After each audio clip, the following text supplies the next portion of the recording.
Hello dear student, welcome. तो बच्चों लोग जैसे बाकी सब्जेक्ट्स का एमपी बना दिया था, अब ये भी तुम्हारा सब्जेक्ट है कॉर्पोरेट रिस्ट्रक्चरिंग। कॉर्पोरेट रिस्ट्रक्चरिंग मतलब कंपनी अच्छी खासी थी, लॉस में हो गई, कंपनी पे किसी ने काला जादू कर दिया है ना, नींबू मिर्ची डाल दिया, कंपनी लॉस में। अब इसको ठीक करना चाहते हैं, कर्जा ज्यादा हो गया है, कंपनी को रिस्ट्रक्चर है, तो पूरा उसके ऊपर ही दिया है। तो इसमें मेन बात है ना, आपको ना 8 चैप्टर्स दिए हैं। अब 4 चैप्टर में 25 आंसर रहता है, तो 8 चैप्टर में कितने आंसर है? तो इसमें कम से कम 30 से 35 आंसर है। तो मैं तुमको 14 आईएमपी क्वेश्चन बता देता हूँ, उतना ही तुमको स्टार्ट करना है। हर चैप्टर से दो दो तीन तीन क्वेश्चन बोल दो, ओके। और कुछ आंसर ऐसे है कि आप लोग यहाँ का वहां उठा के डाल सकते हैं। आ जाओ। तो सबसे पहले हम लोग क्या करेंगे, फर्स्ट मॉड्यूल है ना, तो आ जाओ। तो इतना बड़ा फर्स्ट मॉड्यूल दिया है, ये यूनिट 1 बोलेंगे इसको, है ना। तो यूनिट 1 यूनिट 2 इधर दिया, मॉड्यूल 1। तो अभी इसमें ना बच्चा सबसे पहले सुनो, कॉर्पोरेट रिस्ट्रक्चरिंग टॉपिक का नाम है ना, इसका नीड और स्कोप पढ़ना है। हम लोग कॉर्पोरेट रिस्ट्रक्चरिंग क्यों करते हैं और उसका टाइप्स पढ़ लो। क्या पढ़ लो? टाइप्स। एक नीड एंड स्कोप, मतलब स्कोप पढ़ना है, नीड मतलब क्यों, और टाइप्स, ये दो आंसर पढ़ लो। क्योंकि ये दो आंसर पूरा बुक में किधर भी लिख सकते हो कि ये दो मेन आंसर है। फिर उसके बाद ना लीगल रूल्स एंड रेगुलेशन है। तो सबसे पहले क्या करना है, governing loss and regulation governing corporate restructuring India, मतलब कितने सारे रूल्स एंड रेगुलेशन लॉज बने हैं, वो कंपटीशन एक्ट और सेबी, ये तीन आंसर पढ़ना है। मतलब सेबी ने क्या रूल्स एंड गाइडलाइन दिया है, कंपटीशन लॉ क्या बोल रहा है 2002, और कॉर्पोरेट, मतलब इधर तीन, इधर दो इधर तीन, ये 5 हो गया। फिर इधर इजी है, देखो इधर बोला स्वॉट एनालिसिस पढ़ लेना, बहुत इजी है। टोटल 5 फोर्सेस, ये भी इजी है, ओके। और एक है तुम्हारा मर्जर्स, कितने टाइप्स के मर्जर्स होते हैं, ये तुम्हें चैट जीपीटी में डालने इजी है।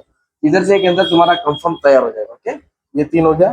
और फिर जॉइंट वेंचर में तुमको सब, जॉइंट वेंचर मतलब है कि जो फर्म साथ में आना टेम्पररी बेसिस पे, इसमें ये पढ़ना है स्ट्रेटेजिक अलायंस वाला आंसर पढ़ना है। क्या पढ़ना है? स्ट्रेटेजिक अलायंसेस, मतलब जब दो फर्म एक साथ ज्वाइन होते हैं तो उससे क्या फायदा होता है, मतलब वही एडवांटेजेस लाके इधर डाल सकते हैं। तो ये तुम्हारा है ना फर्स्ट यूनिट 1 यूनिट 2 में, ये तुम्हारे 6 से 7 आंसर हो गए, ओके। इतना आंसर का तुमको तैयार करना ही अपने आप के लिए, ओके। जो मैंने बोला उसको पहले मार्क कर लेना।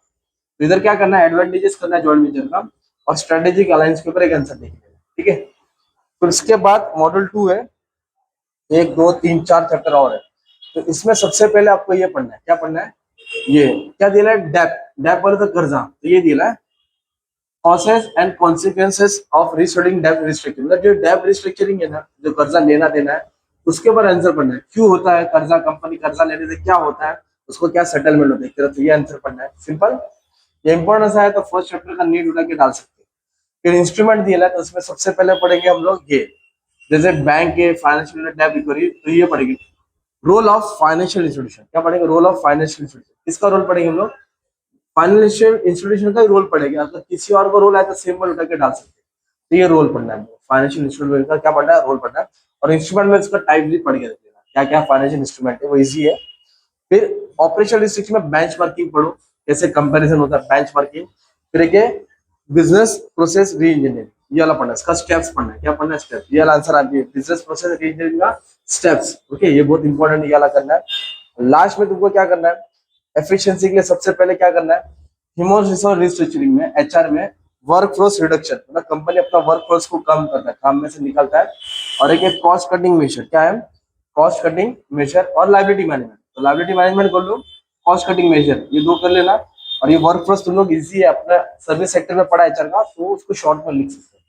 तो ये तुम्हारे बोलते हैं ना, इस पे ज्यादा क्वेश्चन है, तो इसको आपको क्या करना पड़ेगा मालूम है क्या, इसको नोट्स बनाना पड़ेगा, खुद से आंसर लिख के रखो, या टेक्स्ट बुक में उसको मार्क कर लो, हेड पॉइंट्स बना लो, कॉन्सेप्ट समझ लो। जो आंसर नहीं समझ में आ रहा है वो कमेंट कर देना, उसको लेक्चर्स बना के अपलोड कर दूंगा इजी लैंग्वेज में, ताकि ये जो सब्जेक्ट दिया है रिसर्चिंग कैसे होता है, क्या होता है, पूरा गाइडेंस मिल जाएगा, ओके। तो इसमें ज्यादा चैप्टर्स दिया, तो आपको ज्यादा ध्यान देना पड़ेगा, एटलीस्ट 14 आंसर तो पढ़ के रखो, 14 से 15। बाकी में 12 12 10 10 पढ़ेगा तो भी हो जाएगा, पर इसमें 14 से 15 पढ़ना पड़ेगा, क्योंकि आप देख सकते हैं चैप्टर ही कितना है, 8 है।